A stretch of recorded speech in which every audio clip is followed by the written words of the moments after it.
গাধা, এই যে জঙ্গলবাসী, শুনো, আজ থেকে ঘোষণা করছি, ঘাস যদি কেউ কাটে, আমি তার কান কেটে ঘাসের মতো শুকিয়ে লটকিয়ে রাখব। কে কাটছে আমার ঘাস? আমার ঘাম ঝরানো, প্রেমে ভেজা, মন দিয়ে খাওয়া ঘাস? বাঘ, নাকি সেই হুল্লোড়বাজ ভাল্লুক? ভাল্লুক তো এমন অলস, ওর নাম শুনলে ঘড়িও থেমে যায়। আর বাঘ, ও তো রাগের বালতি, ঢাকনা নেই, ফটাস করে উপচে পড়ে। ভাল্লুক, ওই গাধা, তোর চিৎকারে আমার স্বপ্নে এলাচি গাছ পালিয়ে গেছে। তুই একটা এমন গাধা, যার মগজে বাতাস বইছে, আর পেট ভর্তি হাওয়া। তোর ঘাস তুই কোথায় লাগাস বলতো? বুকের ওপর রাখিস না, মাথায় তো নিশ্চয়ই না, কারণ সেখানে তো মগজ নেই। তুই সকালবেলা ঘাস খেতে খেতে গান গাস, ঘাস খাই আমি, ঘাস খাই, বুদ্ধি আমার ধাসধাসি নাই। গাধা, দাঁত কেলিয়ে, কান ঝাঁকিয়ে। ভাল্লুক, তোকে তো যদি কাঁঠাল দিয়ে মাথায় মারি, কাঁঠাল ফেটে যাবে, কিন্তু তোর মাথা, ওটা তো একখানা পাথরের টিন। তুই এমন এক অলস জানোয়ার, যে আয়নার সামনে দাঁড়ালে আয়নাও বলে, ভাই, আমি রিফ্লেকশন দেখাবো না, ওর ফিগার দেখে আমার কাজ ফেটে যাবে। আর তোকে ঘুম পায়, দিনের বেলায় ঘুম, রাতে ঘুম, খাবার সময় ঘুম, তুই কি ভাল্লুক না ঘুমুলুক? বাঘ গর্জন করে, চুপ, চুপ বললাম, আমি বনের রাজা, আর এই বন এখন একটা হাসির থিয়েটার হয়ে গেছে তোদের কারণে। তুই গাধা, এমন একটা চিজ, যার আইকিউ দেখি কলার চিপসের থেকেও পাতলা। আর তুই ভাল্লুক, তোর মাথায় শুধু খালি ঘুম আর পেট, বাকি কিছু নাই। এখন শুন, ঘাস যদি কারো সমস্যা হয়, তবে গায়ে ঘাস মাখিয়ে তোদের ঝাড়ে আগুন লাগিয়ে দেব। গাধা, বাঘ মামা, রাগে তো আপনার লেজ কাঁপছে। আপনি এমন এক রাজা, যিনি নিজের ছায়াকে দেখে ভয় পান। কাল রাতে নিজেই বলছিলেন, কে ওই? ও আমার মতো লাগছে, আর সেটা ছিল আপনার ছায়া। আপনার রাগ এত ভয়ঙ্কর যে, একবার খেখে করলেন আর কাঠবিড়ালির গলায় বেসুন বাজতে লাগল। ভাল্লুক, তুই গাধা, তোকে তো দেখলে মনে হয় কেউ পলিথিনে গোজামিল দিয়ে বানিয়েছে।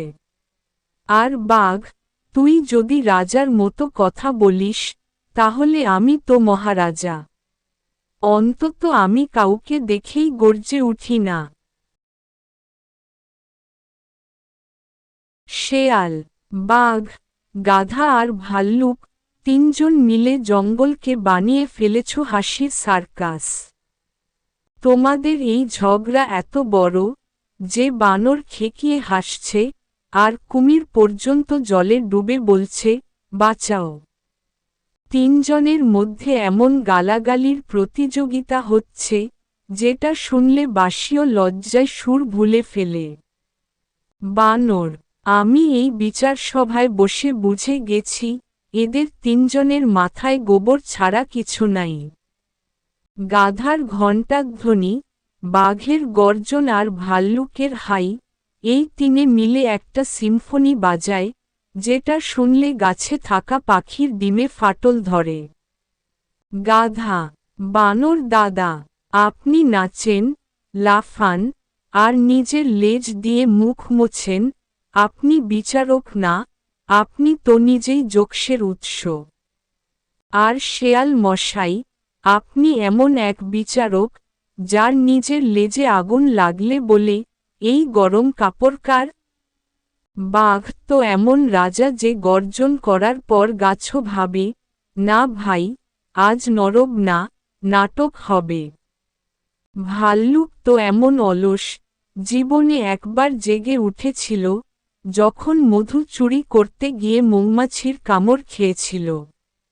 ভাল্লুক, গাধা, তোর শব্দ শুনলে ঘুম পায় না, ঘুম পালিয়ে যায়। তুই এমন এক জানোয়ার, যাকে ঘোড়াও দেখে বলে, ভাই, আমি তো অন্তত দৌড়াতে পারি।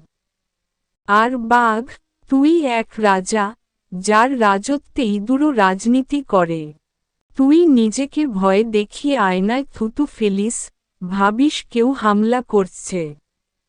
বাঘ, তোমরা সবাই মিলে জঙ্গলকে বানিয়ে দিয়েছ কমেডি ক্লাব।